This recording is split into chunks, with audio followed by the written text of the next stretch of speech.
you have a concept that I read in going over. I didn't get to read your book yet, but I did get Mhm. to read some behind the scenes stuff and whatnot. But you had this concept that kind of stood out: elite college decadence, and Mhm. how you outlined elite colleges are private institutions that gorge public taxpayer money. Could you Right. explain how that happens? Why Yeah. they do that? You could take it from there. Sure. So, what I just described in the last 10, 15 minutes was this idea of how schools have gotten all this market power, right? Like from the scarcity of seats, from the way prestige is allocated, from the way the schools have conducted themselves, they've amassed all this, monopolized all this market power. What they've done with that, what they've done with the money that they've harvested from that market power, is they've gone and captured the federal government. The elite colleges are, bar none, some of the most successful lobbyers in the entire government system. When the president of Harvard has a problem, he goes to see Senator Schumer, and the door swings wide open. Uh, the elite colleges each spend somewhere close to $500,000 to sometimes upwards of that lobbying. In aggregate, the higher education lobby spends close to $100 million a year lobbying. And what they get for all that money is what I call subsidy cannibalism. What they get is they get the ability to do things that in no other sector would we allow. I talked about price fixing earlier and how there's this lawsuit making its way through courts. Well, it's funny, the elite colleges were sued in the 1990s for fixing prices. MIT and the 8 Ivy League schools were sued by the DOJ for fixing prices. What they did in response is they went to Congress and said, write us an exemption so that no one could ever sue us again. And Congress wrote them an exemption. The president signed it. They have such a control over Congress that whenever they get in trouble, they get bailed out by the legislative branch. And so, the law is almost no check on these institutions when they have this much control of the government. So price fixing is one example. Endowment taxes is a really important other example. I mean, these schools are revenue maximizing, right? I think gone are the days where we believe that they were actually charities. I don't think anyone believes that anymore. And yet they get treated to this like crazy tax exempt status, which makes no sense and is one of the reasons why their endowments have grown into the tens of billions of dollars. And they lobby so that they can keep that exemption.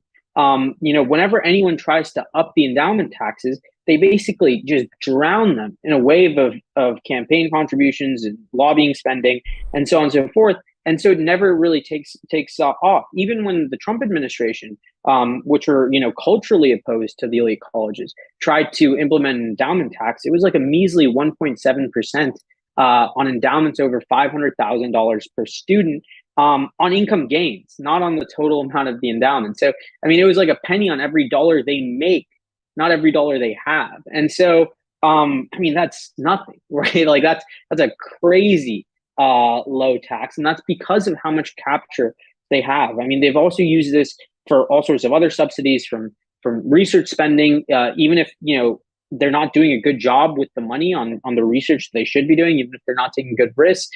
They continue to get these crazy research subsidies. They get subsidies like tuition tax credits for the middle class, which they then cannibalize, right? So, in the case of Pell Grants or tuition tax credits, what happens is the schools lobby Congress to give these incentives to students to want to go to college. And then as soon as these students get an increase in the Pell Grant or an increase in the tuition tax credit, schools raise their prices to capture all of that value. And so, students think like, oh, we're going to get a better deal. College is going to become more affordable. And it never does. And this is the reason why they have so much market power. They can just capture all of these subsidies. And this is sort of like, the reason why we spend more and more as a government trying to make education more affordable. It's not like the federal government doesn't do anything. And yet somehow tuition just gets more and more expensive. And this is at the elite college level, certainly part of the story. They just cannibalize these subsidies. And all of this stuff really stems from the fact that they have so much market power to begin with. They exercise it to get all this political power, which they exercise to entrench their market power. It's this really vicious cycle. And it's a frame on something that happens in a lot of other industries, right? I mean, whether it's the big tobacco, big defense, big tech, I mean, the story is roughly the same. You make a lot of money, capture Congress, make more money. And that's, I think, the cycle we have to break. In the case of those other industries, people have at least identified it. They've talked about it. I think when it comes to the elite colleges, that narrative, that fight hasn't been as public as it should be. I think that's a fair critique. I think that monopolistic practices in as a whole in the 21st century haven't been highlighted the same way that they did in the 20th century, in the early 20th Absolutely century. right. That's absolutely right. And I want to loop back to that, but I have a question that I actually should have asked first. Let's go economics 101. When you talk about inelastic demand, now I think some people do know what you're talking about, but Sure. can you break it down to like the bare minimum of like what is inelastic demand? Why does that drive up prices? And Yeah. yeah, just that whole concept. I think elasticity of demand is something that people logically can follow, but may not have heard the term if they hadn't taken macroeconomics or microeconomics.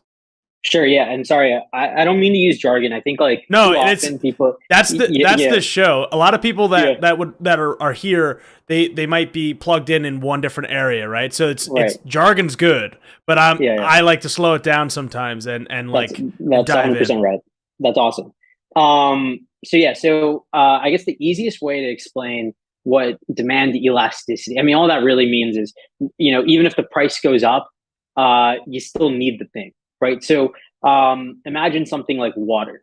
I mean, you need water to live, right? So your demand is going to be really inelastic. What that means is if, someone came in and jacked up the price of water by 200%, 300%, well, you're still going to buy enough water to live. You might take less showers or less long showers, or you might do something else. But there's a base level of demand that you just need. You need to consume that much water to live. And so goods like that, things like water, things like natural gas or oil, things like education, when it comes to this specific sector, they're generally things like real estate. They're generally not so demand elastic. In other words, like if someone comes in, monopolizes the sector, jacks up the price, there's not a lot you can replace it with, Mhm. right? And so that's basically the idea, which is, if the price of oil goes up from, $4 a gallon to $5 a gallon, maybe you think about buying an electric vehicle. But still it's like the cost of switching is pretty high. So sometimes you pay what the gas price is, and it doesn't really shift your behavior that much. And so for monopolists, these are the best markets, because what you want to do is you want to monopolize the market, jack up the price, because you're not going to lose that much in sales. And that way you can extract more of what's called in economics the consumer surplus, or the benefit to the consumer of consuming a product for yourself. And this is why we don't want monopolies, right? This is one of the reasons, is because monopolies, when they take over these like super inelastic markets, will jack up the price unreasonably, and they will just seek these rents that are not productive, but just make consumers much worse off and enrich, a very small number of people at the expense of the many. So that's basically what inelastic demand means, and that's sort of what you see when it comes to the elite colleges. I mean, year after year, prices keep going up and up and up. At every level, right? So, you can make an argument that prices are going up only on wealthy people. I think that's true. They are going up on wealthy people. The example I'd give you is like in the early 2000s, Jared Kushner's dad donated like 2.5 million to get his son into Harvard. Today, the going rate at Harvard is something like 10 or 11 million if you want to legally bribe the admissions office, which shows you how much inflation there is in that sector. But it's not just super rich people that are getting gorged. It's everyone. I mentioned earlier how Pell Grants, get cannibalized oftentimes because the schools basically raise prices or sometimes decrease financial aid to gobble more of that subsidy. Same thing happens for students who get tuition tax credits. Across the board, tuition prices have gone up and up and up. This is direct proof that there's a lot of market power being exercised in a lot of these markets. Yeah, and piggybacking off of your examples too, and taking it a little bit, just to broaden it, and say that I look at inelastic demand too from the basic needs that you laid out, like water. You can extrapolate that a little bit further and say like something like healthcare. So something Right. when you're sick, you need help, you pay anything you need. And you can probably include things that people are addicted to, which is another thing that steps it up. So you see people pay exorbitant amounts for cigarettes or for certain things that fill that void that they need or they think that they need. So like whether that's insulin's another good example in chat. Yes, That's right. Pharmaceutical drugs. That's why you can see that the price is driven up through artificial scarcity and supply, That's right. and making it exclusive by copyright law, et cetera, for some of that stuff. But That's right. for when we talk about monopolistic forces, and obviously your book is about college and about these, especially these specific elite universities. Like I said earlier, the 21st century hasn't seen a pushback against monopolistic powers. They've not seen the antitrust. I mean, we're starting to see more labor organizing. We're starting to see, unionization rates going up, wages hopefully starting to go up. But the monopolies are still there, whether it be Amazon or whether it be these schools. So, do you believe that this is where we should start to push back? This is the front of the war against monopoly in the 21st century that at least might be the most palatable or might be the most plausible to succeed in. So no, I think we have to declare war on monopoly in general, in the abstract, like Brandeis did, like Wilson did with his New Freedom, like Franklin Roosevelt did when Thurman Arnold came in, and then they cracked down on the monopolies, like John Kennedy did. With his Justice Department. I mean, there's a long tradition in America of promoting and opening new frontiers. The Kennedy refrain on that was, we're going to the moon. We're going to open these new markets. We're going to do these new things that no one else in the world is going to do. We're going to compete. We're going to compete vigorously. All of that, doing new things, all of that doesn't happen when you have these old entrenched monopolies that want to keep things exactly the same. And so we have to decide, what kind of country are we going to be? Are we going to be the country of Kennedy, the country that went to the moon and wants to go to Mars and wants to usher in this new era of space advance in energy, whether it be green energy, nuclear energy, all these other things? Or are we going to be the country that wants to stay addicted to these cartels like OPEC, that is, under the thumb of the meat processors, it's under the thumb of these agricultural interests like Monsanto, that is under the thumb of a couple of big banks that can always break down, then we have to bail them out over and over and over again. I mean, this is basically every sector you look at.